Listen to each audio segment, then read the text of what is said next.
Welcome to the second webinar in the Scaling and Replicating Program series for Frontier Incubators. This is Sam from Social Enterprise Academy, and for this webinar, I'm joined by Deepak from Village Capital. Hello, everybody. It's great to be here, and thank you for the opportunity. So in this webinar, we'll be talking about design for scale. So all those initial ingredients that you put in there right from the start to help you to build your competitive advantage and make sure that you've got an organizational design and product design that's going to work. But also as you're growing and meeting new demands and finding new market opportunities, making sure you stay alive to the possibilities of what your design business model could be. So in this webinar, we'll be looking at your market opportunity and making sure your value propositions for your scaling models match up to your customer needs.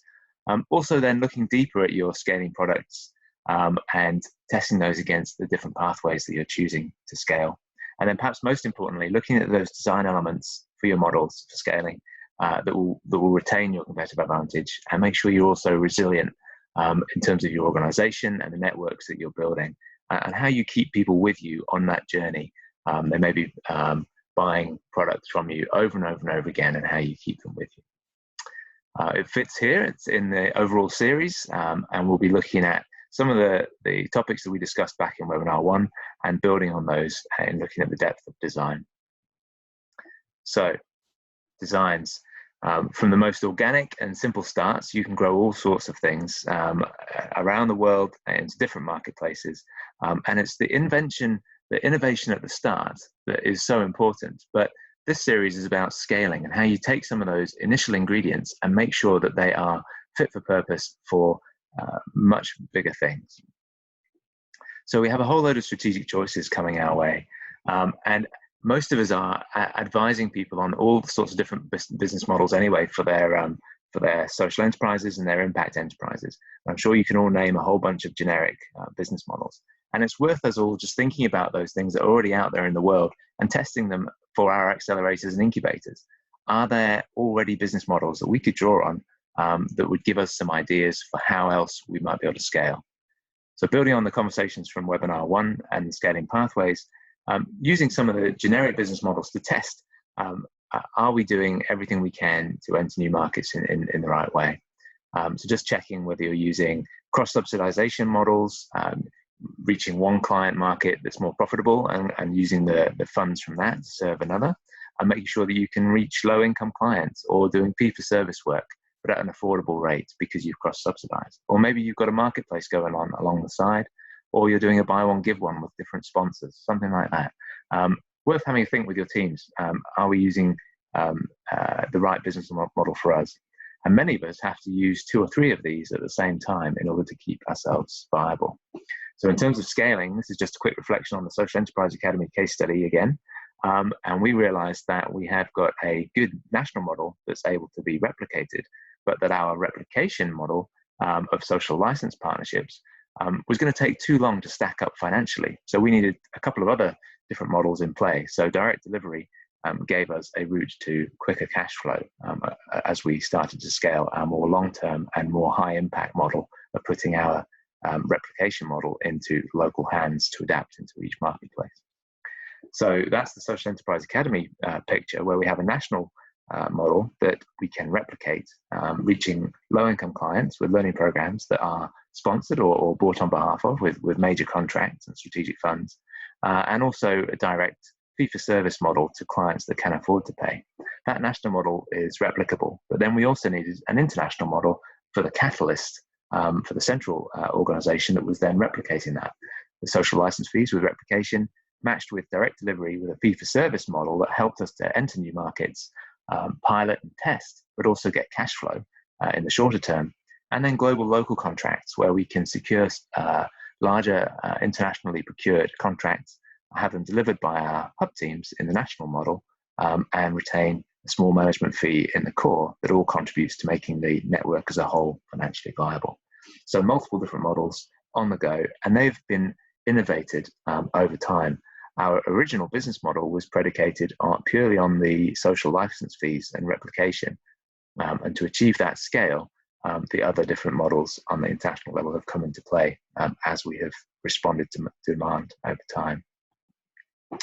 So we have many different strategic choices in scaling.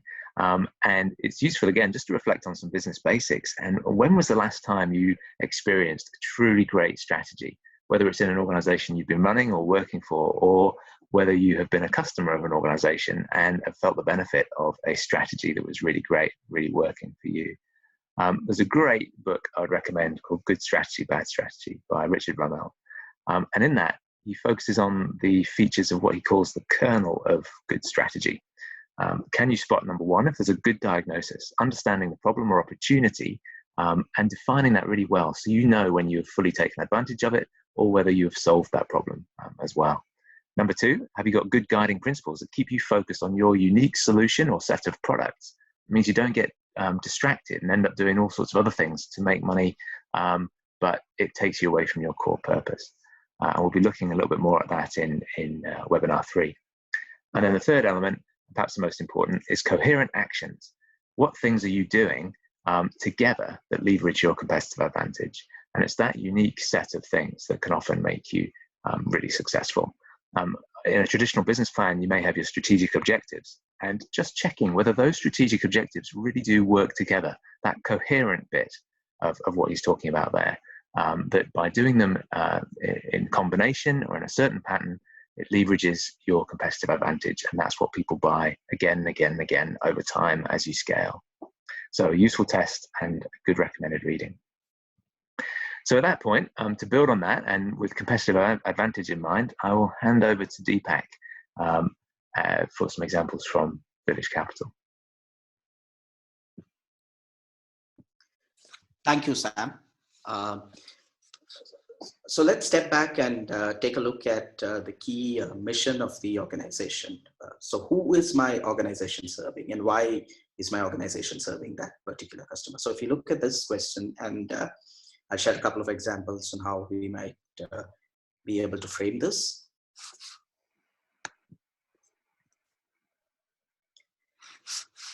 Google, for example, defines their customer in 2 different ways: consumers who actually use the service, and advertisers who use a part of the service that they pay for. And essentially, the monetization model is built around advertisers.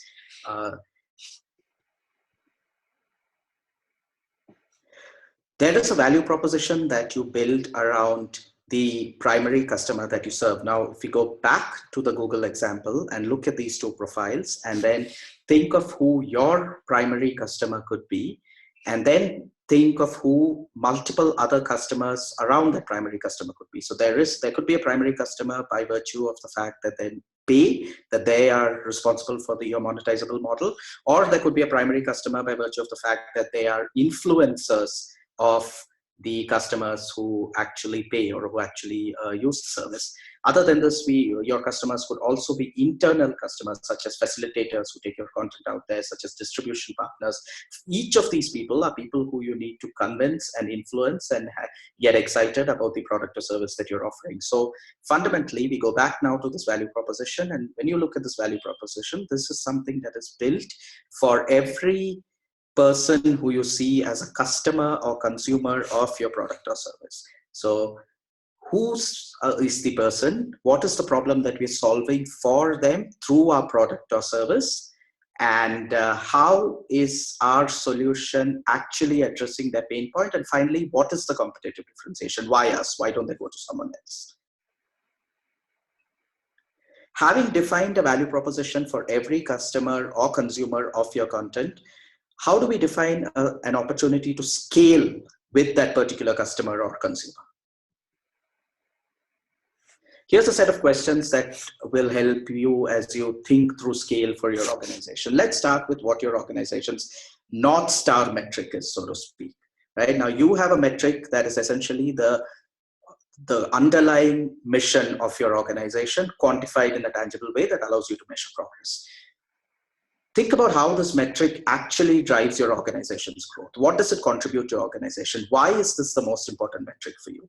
How do you measure this metric? Once you have clarity around the metric that you are fundamentally using, look at this from the lens of your customer, right? So how does this metric relate to outcomes for your customer? You have a metric that helps you measure growth of your organization, but what does this mean in terms of what the customer sees what the customer needs to do, and how the customer's own actions support this metric. Right? So as an example of this, let's talk about impact on sanitation and hygiene being a North Star metric for your organization, quantified in any particular way: number of users reached, levels of certain healthcare indicator that you're measuring. It could be any of these metrics which fundamentally contribute to the goal of solving a problem around sanitation and hygiene. If you're looking at an example of an entrepreneur as your customer or consumer, what does this entrepreneur need to do for you to meet this metric? What are the outcomes this entrepreneur needs to achieve? Is it building out a product? Is it building out a government partnership? Is it serving 2 or 3 markets at the same time? What is it that this customer needs to do in terms of outcomes for themselves, which in turn help your metric to grow and drive growth for your organization? Right? So fundamentally, we're basically looking at how do you measure progress and success for your organization, and what does your customer need to do in order to help you achieve that progress. Right?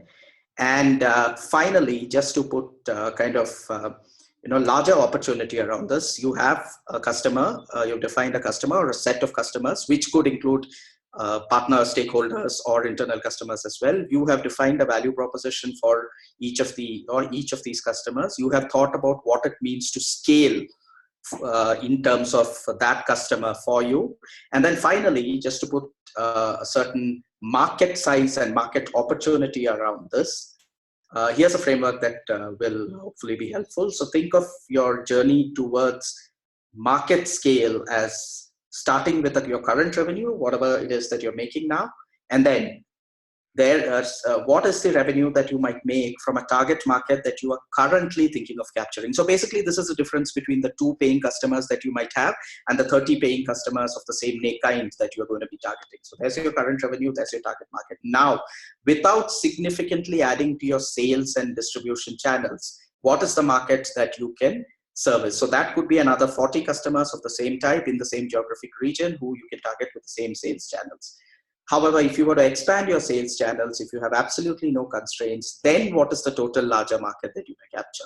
And this could be all customers of the same demographic within the larger geographic region that outside the city or specific state that you're targeting. And then finally, your total market would be the entire demographic who would benefit from your product or service. So this is just a framing exercise to be able to put a larger market opportunity size around the basic customers who you have already defined through your value proposition. And I'll now hand this back to Sam to continue to build on this. Thank you, Deepak. And just goes to show that in all of us growing accelerators and incubators that are working with entrepreneurs, we're all entrepreneurs ourselves growing similar things. So it's really useful to be able to apply the same questions and techniques that we'll support our entrepreneurs with to ourselves in our scaling strategies. Hopefully, depending on our model, we'll be replicating a heck of a lot more accelerators all over the place. So really useful test to apply to ourselves. And in our different choice of pathways, whether we have got multiple products already on the go in different marketplaces and different areas to serve lots of different cohorts, or whether we've got one really, really good product that we can repackage in different ways and optimize to serve those different areas, we've hopefully got something of real value. But do we have all of the metrics and the indicators written down like Deepak was suggesting there?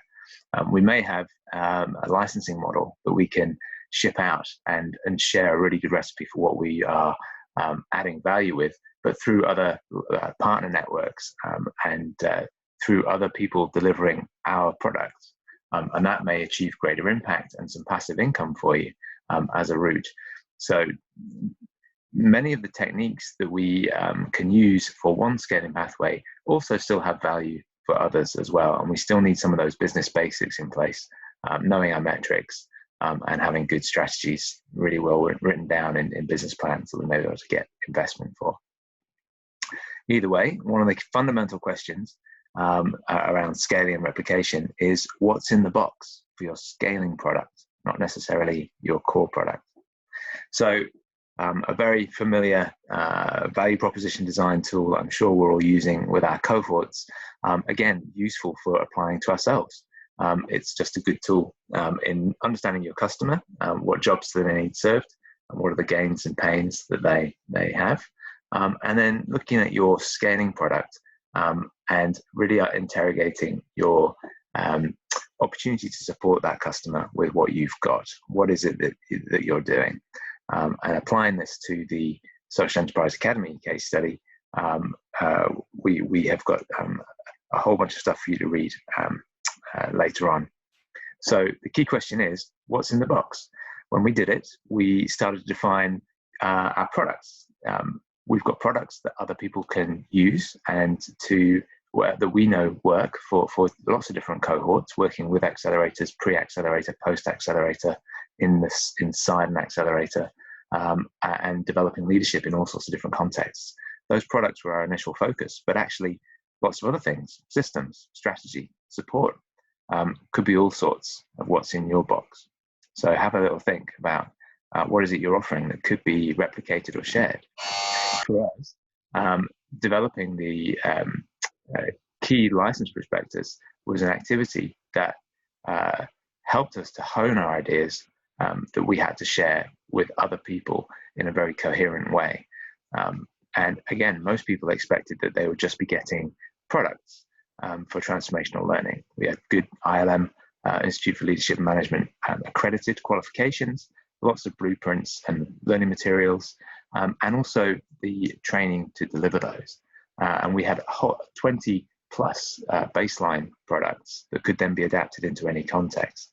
And that was a good start in articulating what we were actually replicating and then putting it into words on a page that we had to sell to others that wanted to take it on.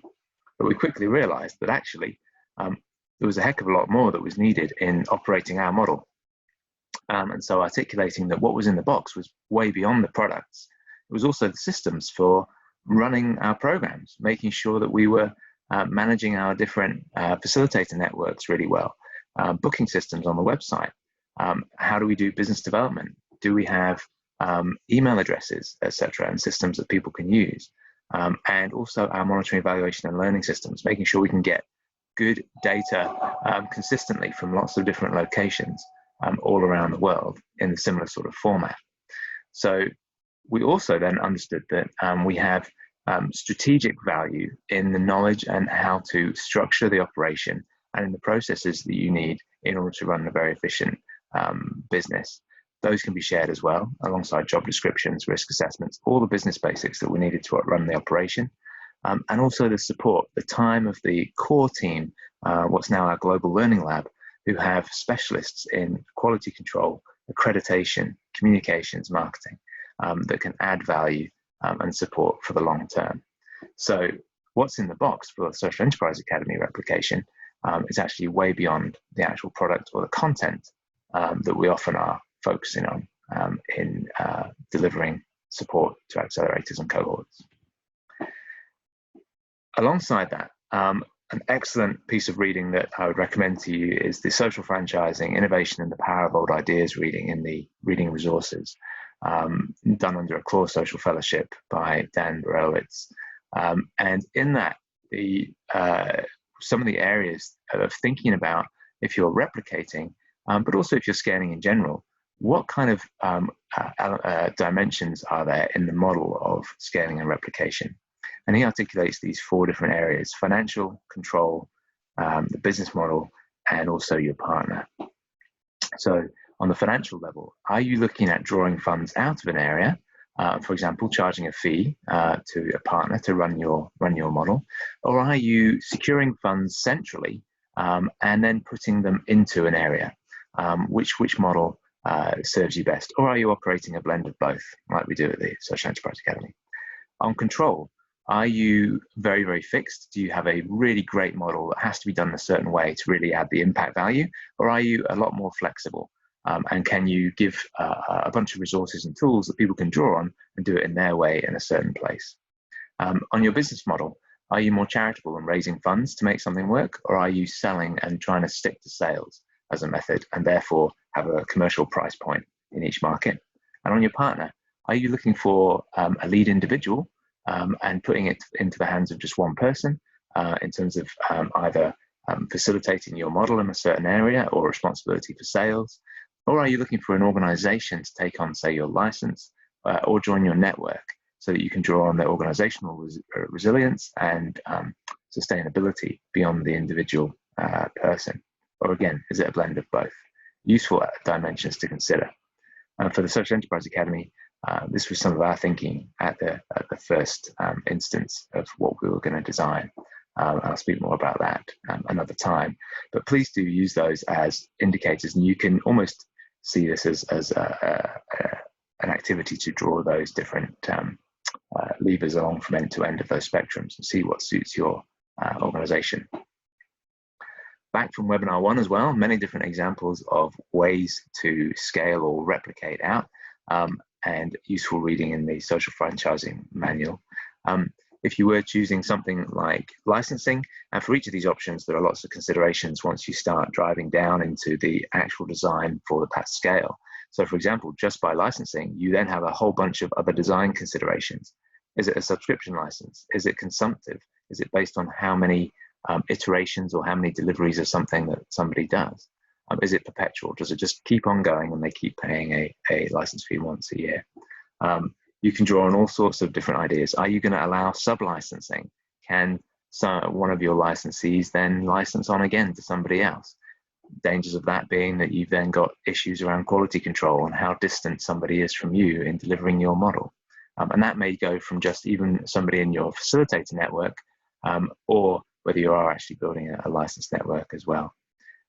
Things like the Creative Commons are fantastic for getting information shared and knowledge out there and allowing people to even trade on that, but referencing your central brand. So if impact alone is your direction, and you're not too worried about making money from a certain thing, but do want to raise brand awareness, then Creative Commons may be something to look at, and they've got a great bunch of licenses to draw on as a resource base. You may already be using that as well.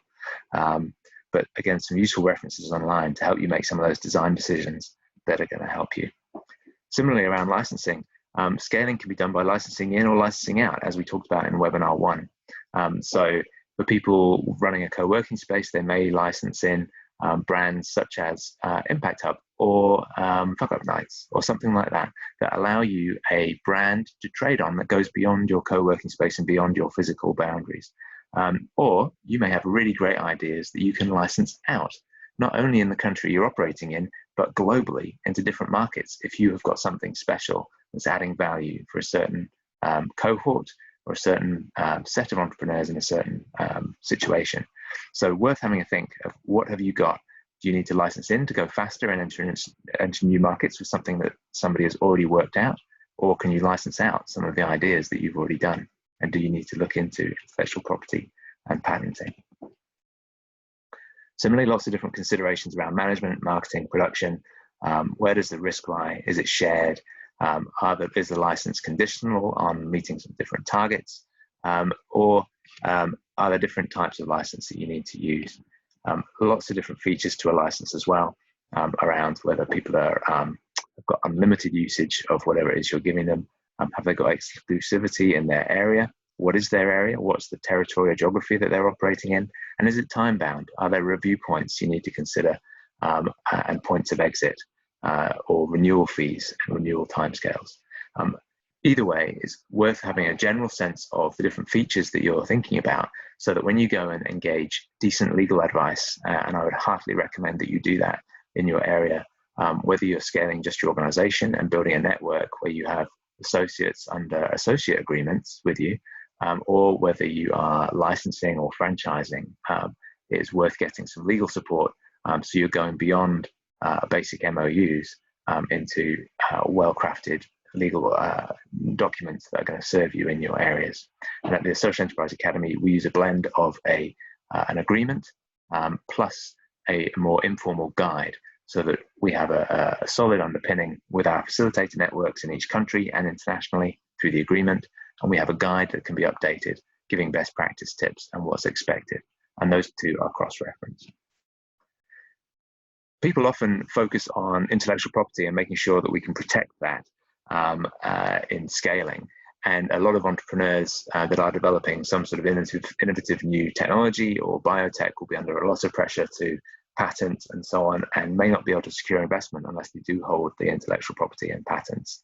But only a few of those actually do get patents, a very small percentage. And intellectual property as well, for many of the things that we do as accelerators and incubators supporting cohorts, actually doesn't lie with us.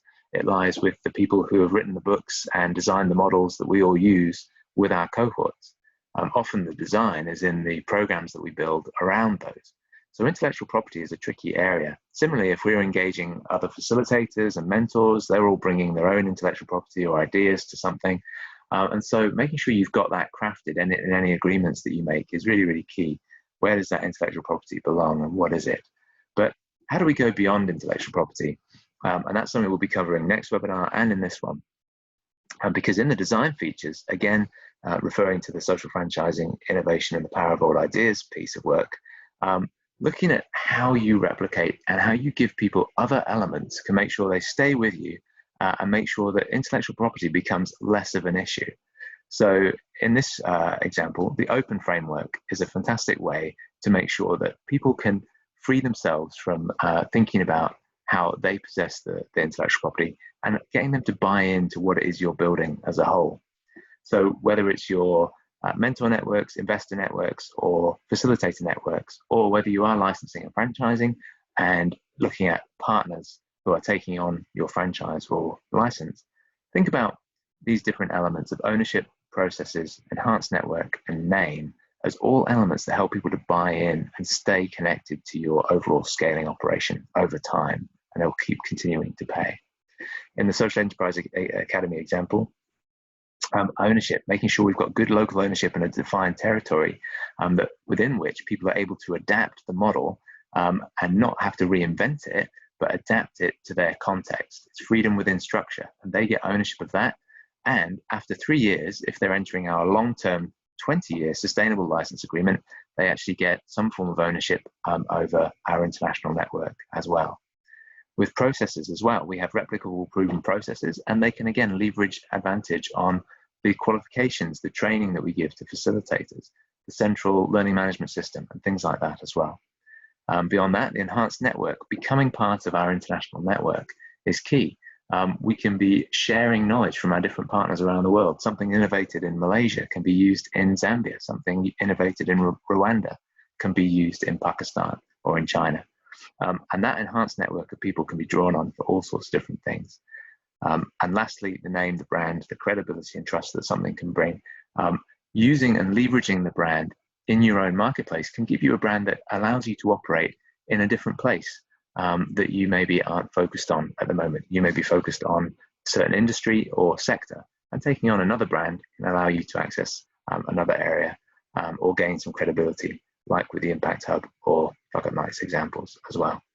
So the open framework can mean that your partners, your facilitators, your other stakeholders that are paying money to be part of your operation can get away from the idea that they have to abide by a certain set of intellectual property rules, and which can become very adversarial and overly transactional and commercial. And actually, there's a lot more to the design that can keep people bought in. So some quick self-assessments for you, as always. Firstly, who's buying? Going back to the customers and stakeholders for scaling. Do you have a customer map or a stakeholder map? Who's in your ecosystem? Who is it that's buying your stuff? Who are the sponsors? Are they local? Are they international? Where are they? And do you know what jobs, pains, and gains in the typical value proposition design, conversation, customer empathy mapping? Have you done that for your scaling customers in the different areas that you're moving into? Worth a crack. Then number two, going deeper. What's in the box? What's in your scaling box, that is? And what's the value proposition or product at depth? Is it just the products or the content, the curriculum that you've delivered? Is it the systems you use to make sure that's delivered really well? Is it the strategies that surround it, the support? Do you come with funds? By becoming a partner with you, do they get funding? Do they get training? Do they join a community? Are there other connections or opportunities, or even some sort of impact that they can have working with you that they don't get in another direction or in another way? Those are all elements that people can gain and the different benefits from joining you. Maybe have a whole bundle more that you can contribute. And last question is, why do they stay? Why do they keep paying you money year after year to have involvement and engagement with you and your products? How adaptable are your dimensions? Where do you sit on those different scales? And how are you going to be open using the open framework to make sure you've got good solid buy-in?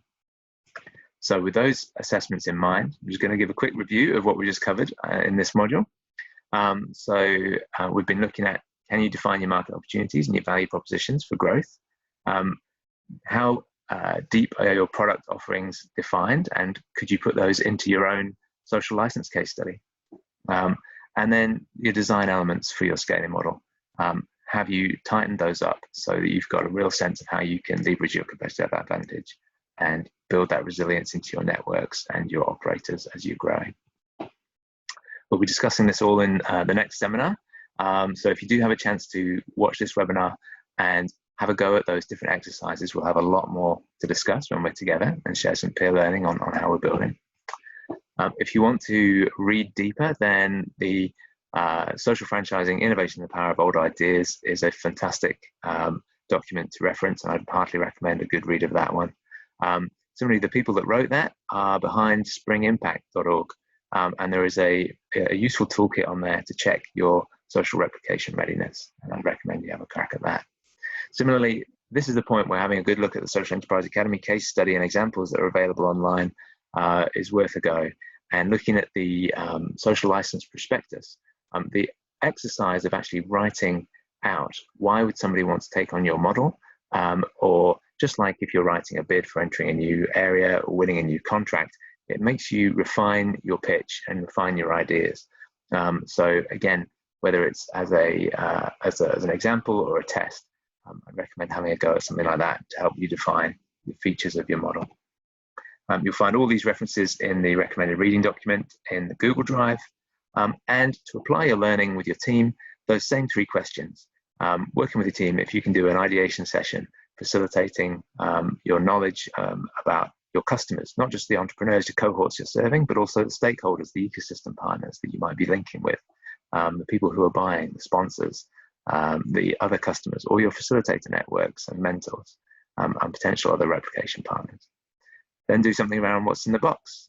What are the product features that you can be sharing and selling for your replication and scaling products, maybe not just your normal accelerators?